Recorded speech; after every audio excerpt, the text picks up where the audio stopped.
Erin, here we are. Grim day. This is a British summer.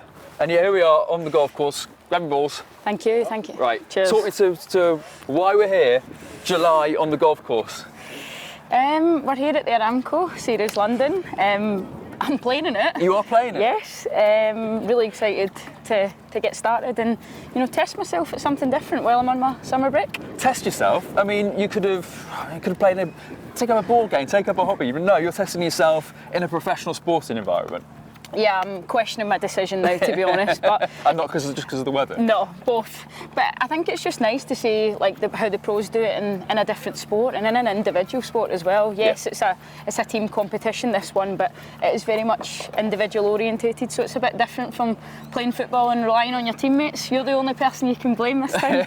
You've got your bag down already. Yep. Straight away I noticed representing back home already with the Rangers cover as well. But look, right, okay, so what is it about golf though? What is it about golf that sort of attracted you to it? For me, I just love playing it in my off time. It's a really good escape from football. I feel like there's a lot of stress, a lot of pressure, a lot of eyes on us. And, you know, getting out on the golf course just makes me relax and I forget about everything. It's like football, you know, for 90 minutes you forget about everything going on, and for me that's the same with golf. Is that what's kind of needed in a way? Because that always seems like cliche, doesn't it, in football? There's always pressure, but actually that actually exists, right? Yeah, there's massive pressure. I don't think people realise the extent of it nowadays.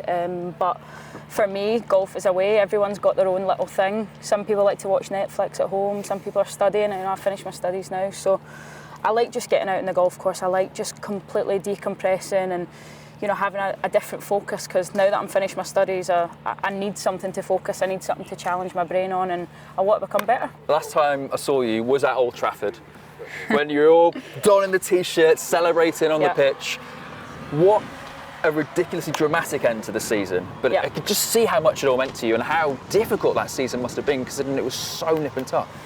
Yeah, I think we had come so far in so many tournaments. You know, the Champions League, we put all our effort into it, and then we lost 3 days later to Liverpool, which, you know, I thought was us out the league, and I think a lot of people did, to be honest. Even Emma came out and said that at that time. But, you know, Arsenal done us a favour. Can't really say that often. But you got to keep pushing, keep knocking on the door. We then went and beat Bristol really convincingly and done everything that we could to control it. And, you know, when you go and beat Manchester United at Old Trafford 6-0, I think that's worthy of winning a title, to be honest with you.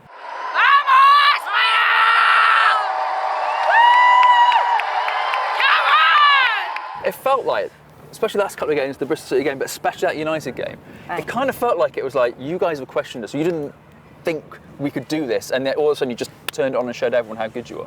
Oh, completely. I think Emma, you know, summed it up perfectly. When life gives you a second chance, make sure you don't need a third. And we all know the feeling when you've been given a second chance. You're super excited. You've got a new energy. Like the last week of the season, 10 days of the season, the energy was different. Like everybody was so driven to win it. It doesn't matter. Some people were leaving, some people are staying, some people weren't playing, some people were playing. Whatever your motivation was, it was just winning the title, and everyone put everything aside for that. You mentioned sort of all the things that are going on towards the end of the season. I know you're not going to be back at the club for a little while after the international break, but is it going to feel like everything's different when you go back?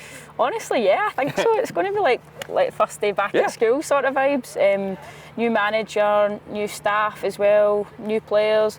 I'm really looking forward to it. You know, I've been at Chelsea a long time, and sometimes somehow I feel it gets different every year, but I feel like this will be a big significant change. But, you know, I'm really excited by change. Want to challenge myself, want to see where I can get to under a new manager. You know, it's all about having a conversation, seeing where they see me in the team, what position they see me in the team. And for me, I'm really excited by those conversations, because, you know, I don't know where my limit is yet. A manager that has been there, pretty much won it all as well, and that must be pretty exciting. Yeah, I mean, our stats speak for itself. A record manager, player, like, she's done it all. So she certainly comes to the club with a winning mentality, and that's the one thing that I think we've had at Chelsea for so many years. Even in training every day, it's a winning mentality. It's so competitive. The score is kept on every positional game. You know, everyone will tell you that. Like, and the leaderboard goes up every few days in training. Everybody's name's up there. That your accountability's there. There's nowhere to hide. So, really enjoying excited by the fact Sonia's coming in. I think she'll really bring a fresh energy and a new outlook to things, and I think that's got to be welcomed. I remember being at the Champions League final a couple of years ago that she won with Lyon, and it was a masterclass in the centre of midfield, wasn't it? It was Amadou Henry run it and that kind of thing. Could you see yourself being like, Bompastor was that kind of player as well? Could you see it kind of like, actually, this is tailor-made for me to step up in this kind of potential new system? Yeah, for sure. Like every single year, like there's new players come in, and you have to just be willing to see it as a challenge rather than a threat. So for me, it's another opportunity to make sure that I'm one of the first ones on the team sheet. I don't want to be one that maybe gets passed by, but it's up to me. That's nobody else's decision but me. But for sure, I see myself. She likes an energetic midfield. She likes her midfield to sort of dictate the games. From what I've saw watching Lyon, they have top players in midfield. So I'm going to have to be at the top of my game to be in Sonia's team for sure. But do you really think that? Do you think like every sort of season that goes by, I suppose, but it must be difficult because you've been improving every year. You've been wearing the captain's armband. But at the same time, you still walk away going, "Oh, I still hope I'm in." You've been so important for Chelsea. That's never going to change. That's always going to be the same every year. I think the name doesn't really carry a lot of weight, if I'm honest. It maybe does within the Chelsea fans, and I know I'm appreciated and I know I'm valued within the squad. But if you are English or you're German or whatever, like it does help significantly more than being Scottish and maybe having not made a couple of major tournaments the last couple. So that doesn't help. But I think whenever people see me or whenever how much I give 100%, like people don't see that in games or in major tournaments. So if I can just kind of prove to the manager what I can do, I know that I hope it's going to be good enough to start. I've just seen somebody hit their golf club onto the driving range. It slipped out someone's hand. It is grim weather, isn't it? I've just seen do you that. know what? If you're going to doing that if you're going to give people grit, right, come on, let's see what you got then.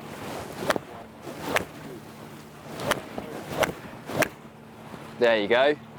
That's hitting it a wee bit better now. Best jet, isn't it? Can't have the new manager coming in and Erin's done her back in. Not at all. No. Should we be impressed by the fact that you're fit? Exactly. Yeah, she will be. I hope so. Maybe she'll give us all a little golf day in pre-season, team bonding. Team bond. What you mean, just for you and just for Carly to come along? Yeah. Absolutely. Yeah. But I will be suggesting it. Gaffer, I know a few good golf courses in and around Cobham training ground if you fancy going. So I never thought about what a manager's going to do, things like team building and all that kind of thing. There's going to be a lot of it. Yeah. There's got to be a lot of it, especially when she's coming in. Like you've got to find sort of what works for everyone and find a way to keep the team together. We've got quite a lot of players as well. New players coming in, players going out. So it is all change, but it's exciting. I could see you all like doing an escape room or something, No, game of golf, get in the outdoors. We spend enough time inside hotel rooms throughout the year. Just get outside, like have fun. I love getting outside, love playing golf. Instead of me having a dog, like everybody's got a dog these days in the team. So this is my dog. I'm taking the dog for a walk. I'm taking the golf bag for a walk. So I've actually got like a remote control trolley. Oh, have you? Which actually drives itself. So you're taking your robo-dog for a walk then, basically? Yeah, I'm taking my robo-dog for a walk. So it's kind of like that, when people think, oh, isn't it too much if you go and play golf after training? But for me, no, because it is like taking the dog for a walk. Everyone takes a dog a walk before they go to bed. So You're not a dog person? I am, but can't give it the time it deserved. If, going on international break, travelling away all the time. So yeah, I am a dog person. I love cuddling all the dogs when you bring them in. But then you can give them back. Here you go. It's like babies. Like, oh, come cuddle me, and then here you go again. So yeah. They go have a dog day at Cobham. That's what you need. Golf day. A dog day. Oh, golf day. Dog therapy is good therapy. Yeah. We've had that before. Certainly, sort of lifts the spirits in the team. You don't need any spirits. You're champions again. It's fine. True, but you always need to keep improving. There's always.